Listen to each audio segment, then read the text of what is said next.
Hello and welcome to the Offstage mic. We are taking a break from the success series we've been bringing to you over the past several episodes.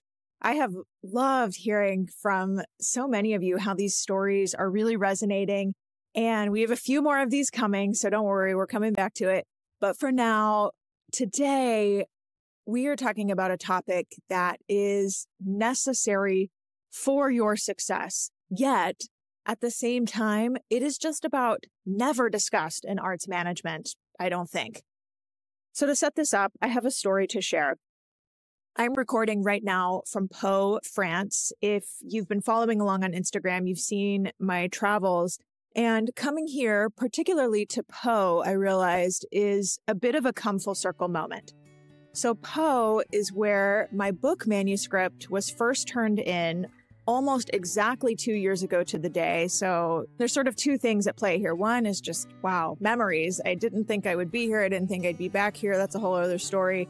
But really, part two of this thought is just these memories are so relevant to today's episode, which is kind of a play on the saying, fake it till you make it. Okay, so that's where I'm going with this. So the day I submitted the manuscript, again, 2 years ago from this smallish city in France, I cried. I remember it was November 1st, 2022, and you would think maybe I'd feel pride or accomplishment, and I had just finished this massive first draft, and I did feel some of those feelings for sure, but I was kind of surprised at the time because the predominant emotion was not pride and accomplishment. The predominant emotion at the time was feeling vulnerable, I would say. And I remember thinking that, and I even said to my editor and agent at the time as I was submitting the manuscript, I feel so vulnerable. I hope I don't get canceled. Like seriously, some fear around that. And those were the only words I had at the time to describe what I was feeling and experiencing. And I kind of shoved it down, move on at the moment. And then it happened again a few times throughout the editing process. And eventually I realized I think I may have imposter syndrome. So there's a whole other topic or episode on this that we can dive into because I definitely went down the research rabbit hole and got a whole bunch to share with you on that. So we'll do that someday. But for now, bringing it back to this episode, this topic, I realized, to put other words to it now, that I felt like a bit like a fish out of water. Like I'm not an author. At least at the time, 2 years ago, that was what was running through my head. And it felt like I was putting myself out there in a way that was different than I had before. It was different than the blog articles I'd written in the past. It definitely meant showing up in a different way than I was used to or comfortable with.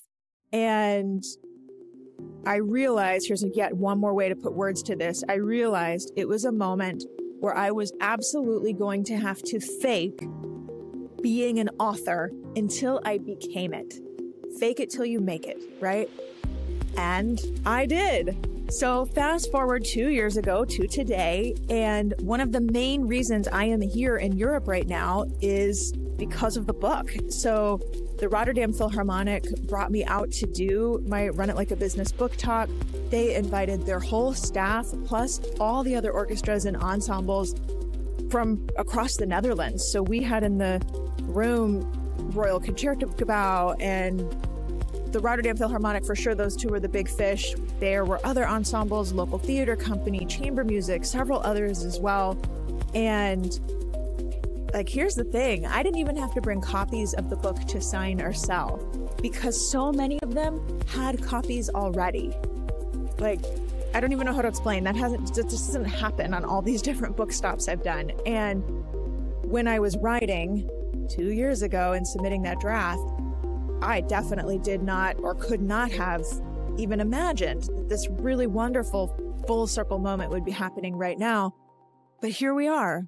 And like, hello, of course I'm an author, and I did not get canceled. And that is exactly what this episode is about. Knowing who you are as a leader, so much so that it impacts your work and the people you work with. And there is a name for this. It is called presence. And so often in arts administration, We talk about revenue. We talk about audiences. We talk about our communities at our orchestras, operas, theaters, chamber ensembles, you name it. But what about the internal work we need to do with ourselves, in ourselves, to fully show up to our work? You know, you have to show up for yourself before you can show up properly for all of those other folks who rely on you, who trust you, who need to be inspired by you, and on and on and on. So today, I am going to be pulling from some research by Amy Cuddy. She is a Harvard professor and author of the book Presence. And her work has changed a lot of people's lives, including mine, I would say. So we're going to talk about how your own understanding of yourself comes off to your team members, the artists you work with, your board, how your presence can be a deciding factor in basically your efficacy as a leader, and how sometimes, as Cuddy says, you just have to, quote, fake it till you become it. That was certainly the case with me. I am so excited for this topic. I hope it resonates with you and helps you the way it has helped me. So let's get to it. I'm Aubrey Bergauer, and welcome to my podcast. I'm known in the arts world for being customer-centric, data-obsessed, and for growing revenue. The arts are my vehicle to make the change I want to see in this world, like creating places of belonging, pursuing gender and racial equality, developing high-performing teams and leaders, and leveraging technology to elevate our work. I've been called the Steve Jobs of classical music and the Sheryl Sandberg of the symphony. I've held offstage roles managing millions of dollars in revenue at major institutions, been chief executive of an orchestra where we doubled the size of the audience and nearly quadrupled the donor base. And now I'm here to help you achieve that same kind of success. In this podcast, we are sorting through data and research inside and outside the arts, applying those findings to our work in arts management, and bringing in some extra voices along the way, all to build the vibrant future we know is possible for our institutions and for ourselves as offstage administrators and leaders. You're listening to the Offstage Mic.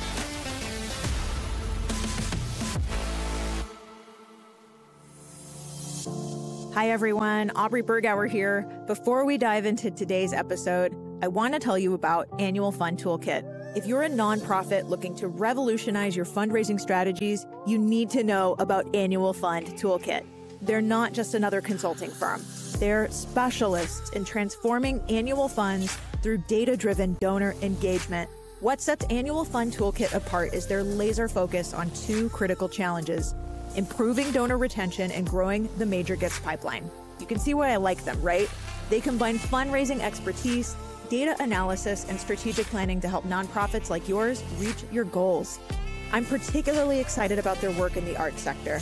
They have helped organizations like Austin Chamber Music Center and Castle of Our Skins unlock their fundraising potential. And get this, you get one dedicated strategist to help with all aspects of running your fundraising shop, from data to major gift coaching. It's like having an entire fundraising department that intimately understands you and the arts. Annual Fund Toolkit provides a clear roadmap to donor loyalty, automated dashboards to track your progress, and a catalog of proven playbooks. I know their founder, Luis Diaz, personally, and I think he is hands down one of the most brilliant minds in fundraising I've ever met. Whereas many arts groups are stuck with old models that aren't working anymore, the organizations that utilize Luis's advice and assistance are coming out ahead. If you are ready to take your fundraising to the next level, visit annualfundtoolkit.com. That's www.annualfundtoolkit.com. Trust me, your donors and your mission will thank you. Now, let's dive into today's episode.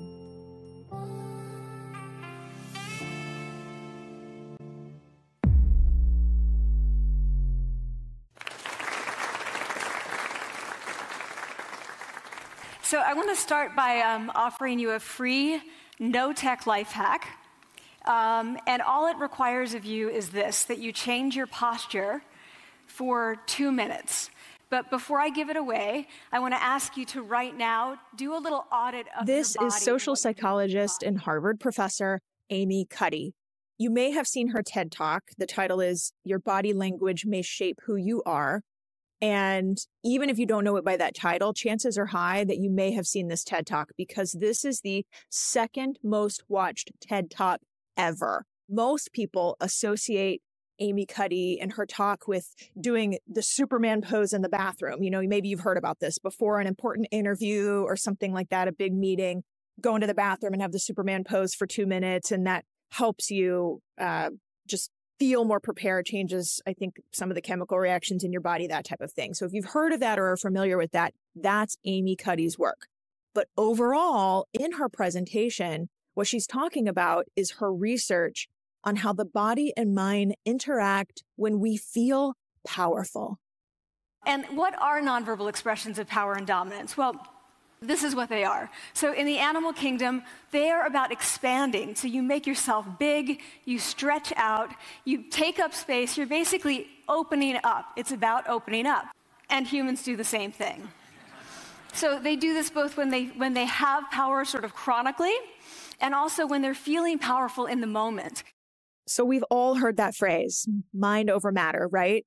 If you tell yourself, I will win, say that to yourself mentally, it is a way to sort of trick yourself into performing better. Usually this happens a lot with sports athletes at a game. Definitely sometimes it happens for artists performing too. You tell yourself, you visualize what it's going to look like to kick the field goal. You visualize what it's going to look like to play the passage before you go on stage, right?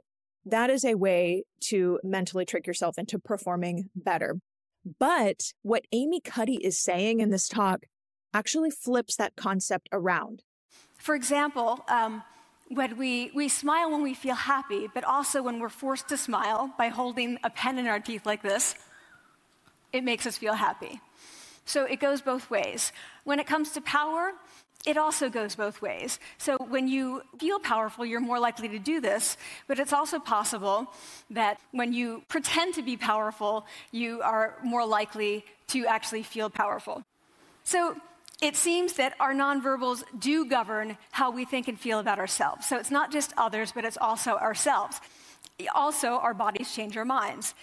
What she's talking about is this idea of presence.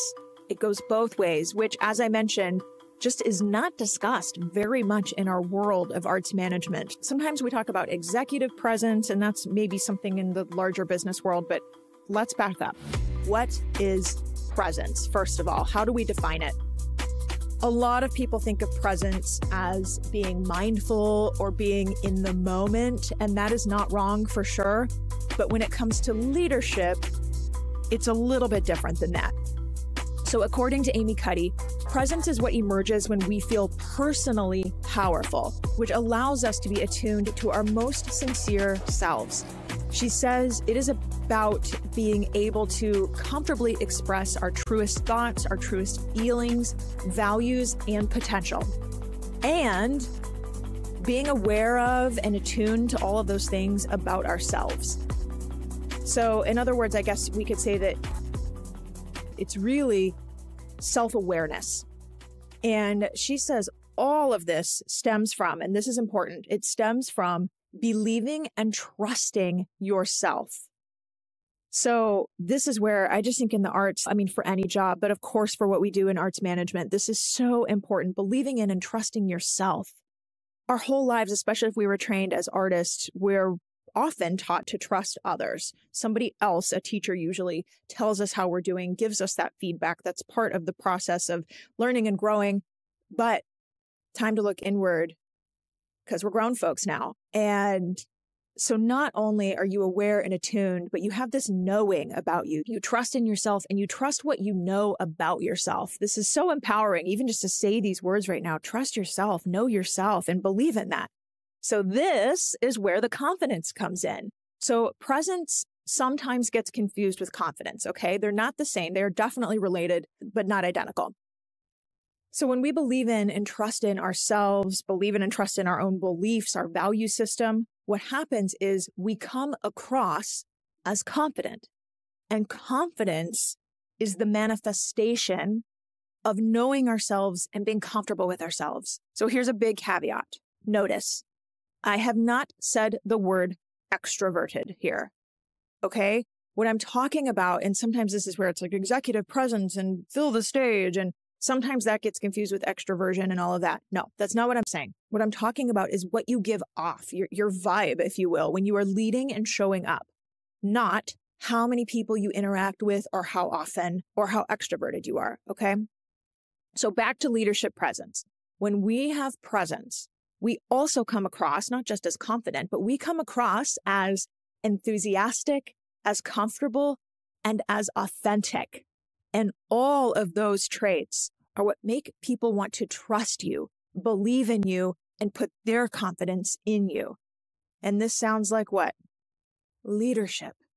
We talk in the up-level course about a definition of leadership is actually a set of feelings and followers. And so that is exactly what we're saying here. When others want to trust you, when others want to believe in you and put their confidence in you, that is actually a better reflection and definition of leadership. Okay, so all of this is tied together in this idea of presence. And according to Amy Cuddy, one, the more and more present and authentic we are, the more convincing we are. So this is like, I don't know, a cycle that continues or something that builds right on itself. And two, she says the idea of presence, or this idea of self-assured enthusiasm, is an impressively useful indicator of success. So here's a case study to back this up. Amy and her team analyzed 185 videos of venture capital presentations. And these were people who were making a pitch to get funding for their companies. And the study looked at both the verbal and nonverbal behavior of these people making their pitch. As I'm saying this, I'm just thinking of like fundraising pitch. I mean, it literally is a fundraising pitch. It's just for a company. So I'm thinking about fundraising pitches for our own organizations too, as I'm saying these words. But back to the case study, the strongest predictor of who got the money, who actually was awarded the money, their pitch was successful, was not the person's credentials or the content of the actual pitch. How much do we obsess over what is the content of our pitch, of our ask? Not relevant in this study, or not an indicator. The strongest predictors of who got the money were these traits: confidence, comfort level, and passionate enthusiasm, aka their presence. So those who succeeded in these fundraising pitches, these presentations, those who succeeded did not spend their precious moments in the spotlight worried about how they were doing or what others thought of them. Oh my gosh. In this like donor analogy, how many times, I'm guilty of this too, how many times we've been with a donor trying to ask for money and we're so worried about what do they think of us? Or all the time I get the question, Aubrey, what does our core audience think? What do our major donors think? Not that that doesn't matter at all, but we tend to over-index on this. And that is absolutely true for our leadership as well. So full disclosure, I am still working on this all the time for sure.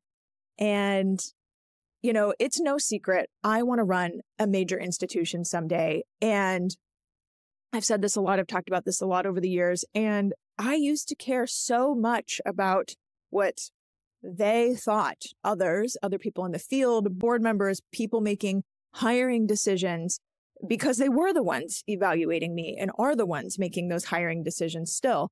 And more, though, as I slowly get better at this, slowly become more comfortable with who I am and put that out there, the more I'm seeing how it really does manifest in the way Cuddy describes. Because now, today, I'm getting more of those board members calling, more of those organizations becoming clients, more recruiters reaching out. And I just thought it was very counterintuitive for a long time, but it feels great because not just because it's some sort of external validation. It's great because it's all happening as I'm being me. And the better I get at being me and showing up as myself is way more effortless and way less stressful than the old way, because I used to just constantly worry about what do they think.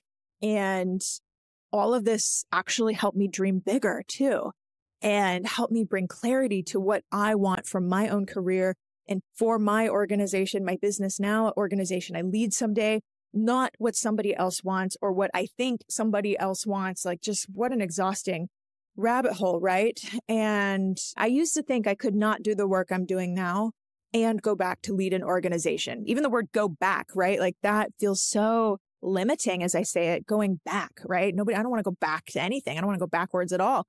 The dream for me, I realized a year or so ago, is to lead and manage a major orchestra, have boots on the ground, doing the work with the team, and simultaneously build out my business so that we then have the vehicle to share our findings back into the world, teaching and training others as we go. And I just feel so much more comfortable and clear, present, if you will, on what that will take from me and the orchestra or arts organization I partnered with, and also just brought a lot of clarity to me to say no when opportunities that don't match that vision or that dream come up. So wearing my heart on my sleeve a little bit here, but presence and working on this idea of presence, if I had to wrap it up, I would say it's liberating, because it's just finding a way to show up as ourself in the world the way we're most comfortable. And that leads to all these other benefits in our own leadership. So I am all in on it now. Okay, I think this is a good time to take a little break. Coming up, we're going to talk about 3 specific ways presence can play out to drive your approach to leadership to the next level. Be right back.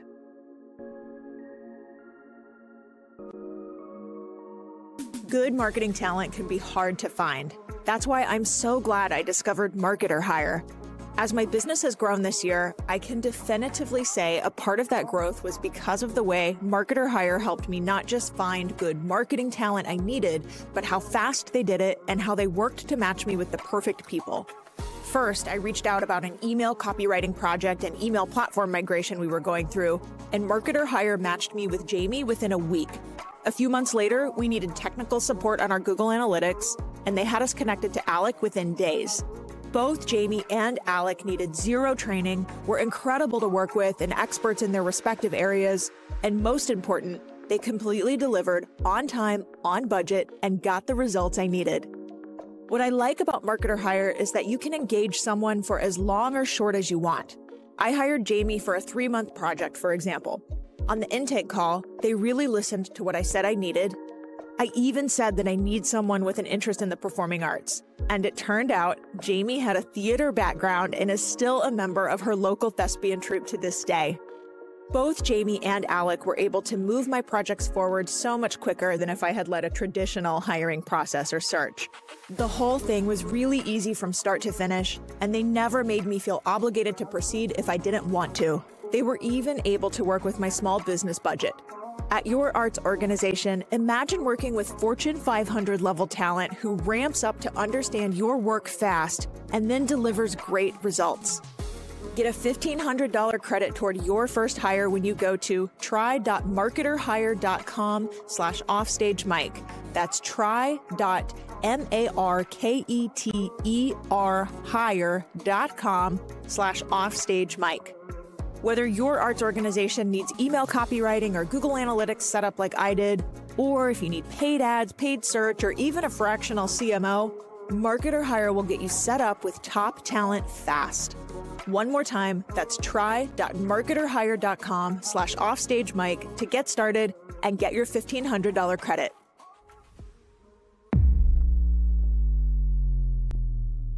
Okay, so Amy Cuddy lays out 3 ways presence can play out in leadership. Number 1, we mentioned this briefly before, but being seen as trustworthy, which obviously this matters a lot. I talk about this in my book in one of the later chapters on company culture, company values, and specifically the idea of vulnerability-based trust. That's all in there, and especially also with the research behind building high-performing teams and leaders. So again, these things tend to be pretty interrelated in many ways. But to put a finer point on this, researcher Marcus Buckingham and author and former head of people at Google, Laszlo Bock, have both done studies to look at the most engaged teams. And they found that by far the best predictor of engagement levels, meaning truly high performance, what kind of work they delivered, the quality of the work, all of those things that really matter. The best indicator of engagement levels was whether or not the team members trusted their team leader. A team member, to put a data point behind it, is 12 times more likely to be fully engaged if they trust their team leader. 12. And Amy Cuddy, to bring it back to her research, she talks about the fact that when we meet somebody new, we quickly answer two questions. This is all of us. It's human nature. We quickly answer two questions in our mind when we meet somebody new. One, can I trust this person? And two, can I respect this person?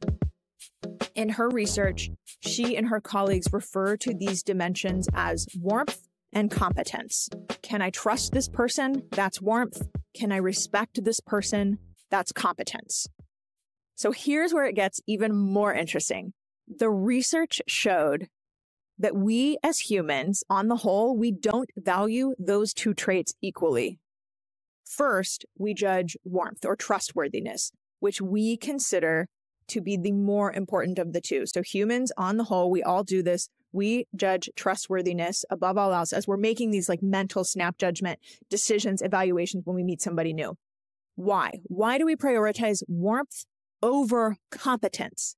Because from an evolutionary standpoint, as Cuddy says, it is more crucial to our survival to know whether a person deserves our trust.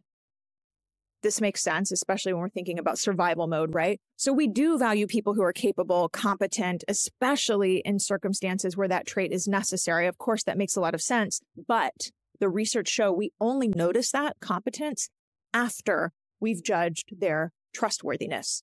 So the big lesson here is that, as Amy puts it, quote, trust is the conduit of influence. And the only way to establish real trust is by being present. Okay, so if that's way number one, presence can play out in leadership. Here is number two. The second way presence plays out in leadership is in feeling powerful. Okay, so we talked about this before. Let's break it down a little more. This is not about power over others, okay? It's not that dynamic. We are talking about our personal power. So this applies no matter your role, title, where you sit on the org chart, like personal power. Okay, most of the time, especially in nonprofit leadership, I'd say when we talk about power and empowerment, we talk about empowering others. And of course that matters. That matters a lot. But feeling empowered in ourselves and by ourselves is also absolutely essential when we talk about developing ourselves as leaders. Amy Cuddy says the feeling that arises from our personal power is not the desire to have control. It's the effortless feeling of being in control, lucid, calm, and not dependent on the behavior of others. How good does that sound? Not dependent on the behavior of others, that effortless feeling of being in control. Here she is talking about what that looks like on a biological and chemical level during her TED Talk. So what we find is that high-power alpha males in primate hierarchies have high testosterone and low cortisol. And powerful and effective leaders also have high testosterone and low cortisol. So what does that mean? When you think about power, people tended to think only about testosterone because that was about dominance. But really, power is also about how you react to stress. So do you want the high-power leader that's dominant, high on testosterone, but really stress reactive? Probably not, right? You want the person who's powerful and assertive and dominant, but not very stress reactive, the person who's laid back. Oh, I love that. It just makes you want to take a deep breath, a deep exhale. I don't know about you, but the idea of something in this very challenging business feeling effortless feels so good. And while we are absolutely dependent on our supervisor and their behavior and those with more seniority and power than us, that's just a huge factor in our daily happiness. I love that there is still personal power we can claim, regardless of who else we work with. Okay, so number 3, the third way presence can play out in our leadership, speaking with presence. Powerful people initiate speech more often, and they talk more overall. This is what so many research studies have shown. They also make more eye contact while they're speaking than people with less power do. So when we feel powerful, we tend to speak more slowly, we take up more time, we don't rush, we are not afraid to pause. We feel entitled in all the good ways that word can mean. We feel entitled to the time we are using. People who speak slowly have a higher chance of being heard clearly and being understood. And when you speak slowly, you are indicating that you're not concerned about being interrupted. So, okay, I am a fast talker normally. So this idea of take space with your words, I have really worked on it for multiple years. And it is both important as a leader to not just take space, as we're talking about right here, but it is also important to make space. This is literally a guideline in the Changing the Narrative community. You have to take space and make space.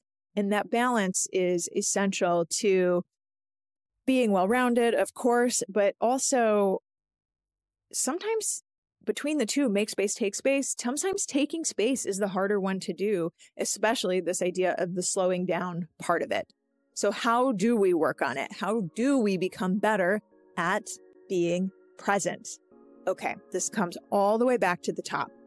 Physical behavior drives presence. So going back to Amy Cuddy's research, she says, we train ourselves to be better by starting with physical behavior. It taps into that more primal part of our brain, as we talked about. And this is the fake it till you become it. You train your body and your thoughts will follow. This is proven. And here's why. It goes right back to the TED Talk. This is why it works when we stand in the Superman pose for 2 minutes in the bathroom before we go into the interview. Like physically, we are taking space. It's our physical behavior. Train your body, your thoughts will follow.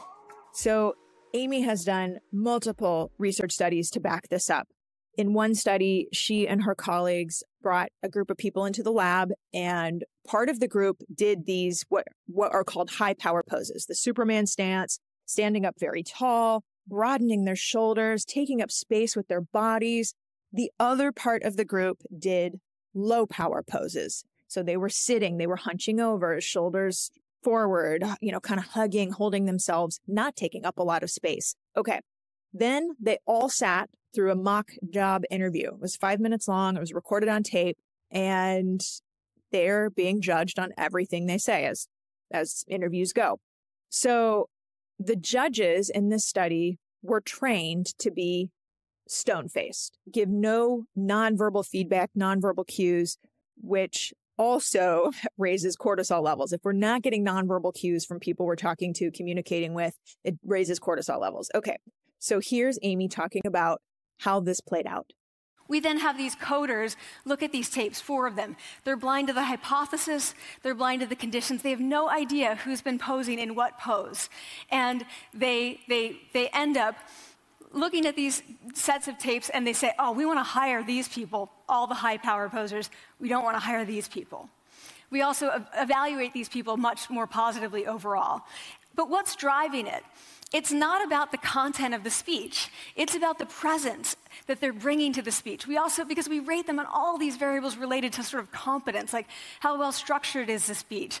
How good is it? What are their qualifications? No effect on those things. This is what's affected. These kinds of things. People are bringing their true selves, basically. They're bringing themselves. They bring their ideas, but as themselves. Our physical behavior really does drive mental results. So how can we start right now? How do we use our physical behavior to drive our presence? The best thing we can do is take up space. Easy enough, simple enough. We talked about it, making space, taking space with our words, but yes, definitely do it physically too. Wherever you are right now, do it physically first. That next meeting, sit up taller, all those kind of things, like actually do it physically first. Amy Cuddy says, quote, expanding your body language through posture, movement, and speech makes you feel more confident and more powerful, less anxious and self-absorbed, and generally more positive. So you can practice it before you go into a meeting, even if your next meeting is a Zoom call. Try taking up more space with how you're sitting. Can you expand a little? Next time you're in an interview, definitely same thing. Do the Superman stance in the bathroom before the meeting or wherever. Take up more physical space in your chair, shoulders back. As you're waiting in the lobby, stand instead of sit. It's okay if they offer you a chair, you can stand. Your mind will get the message and will follow suit, even if you're not consciously aware. This is awesome, I think. So next time you present, same thing, or speak in a meeting and you want to exude more confidence, use big gestures. Like literally somebody trained me, when you talk, Aubrey, don't use little T-Rex arms. You need to spread your arms. You need to make those big gestures. So I've definitely had to work on this and still am, like I said. Avoid hunching. I'm pretty bad at this. I've got generally bad posture. Definitely could never have been a dancer. But all these things are like, something to consciously think about. And I definitely am trying myself. And just remember, you can pair all of this with slowing down your speech. And I'll leave you with one more quote from Amy Cuddy on all of this. You heard the phrase, fake it till you make it. But the most popular line of her talk is what I said at the very beginning of this episode. And so I want to say to you, don't fake it till you make it. Fake it till you become it. Do it enough until you actually become it and internalize. So as we wrap up here, I'll leave you with this. Practice these things to build your leadership confidence, just like we practice anything else in life we want to get better at. Keep practicing in small doses, what it's like to comfortably express your true thoughts, your feelings, values. Do those exercises to get more clarity on your purpose, on your values. Cuddy says that when we see ourselves doing something with courage or competence once, we can then recall that experience the next time we face a similar challenge. This is our kind of rewiring our brains. Our brains love taking mental shortcuts. So once we've done it once, it is easier for our brain to see ourselves and play the tape and do it again. And that makes it easier to perform well the next time and the time after that, and so on. So just keep doing you. Show up with presence the best, smallest way you know how. Fake it till you become the leader that you know you want to be.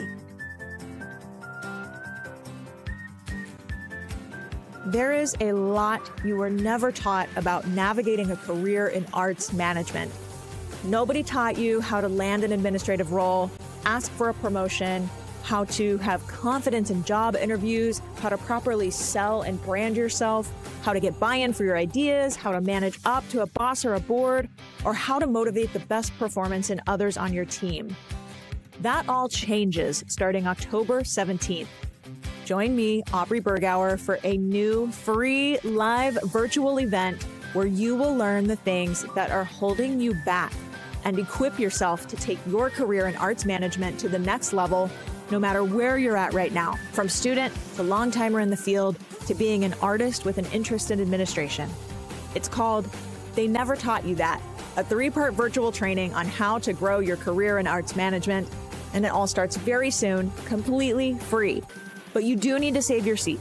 Register now at www.aubreybergauer.com/how-to-grow-your-career. You can't win a game if you don't know the rules, right? So go to aubreybergauer.com/how-to-grow-your-career and we'll change that together. Can't wait to see you there.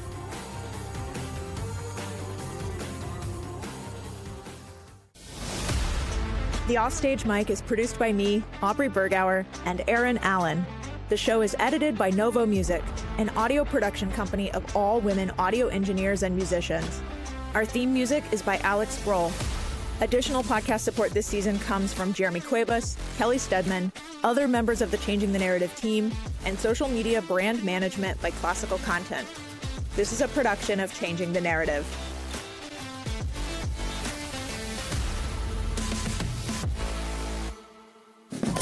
And we're back. Today on Top Tunes, the music production... Is it just me, or does this sound terrible? Wait, I think I heard of someone who might be able to help us. There's this company called Novo Music. They provide across-the-board audio solutions, from recording repair to audio editing to original music and sound design and beyond. Well, what are we waiting for? Today on Top Tunes, the music... Now that's better. Novo Music, conducting your creative vision. Find out more at novomusic.co.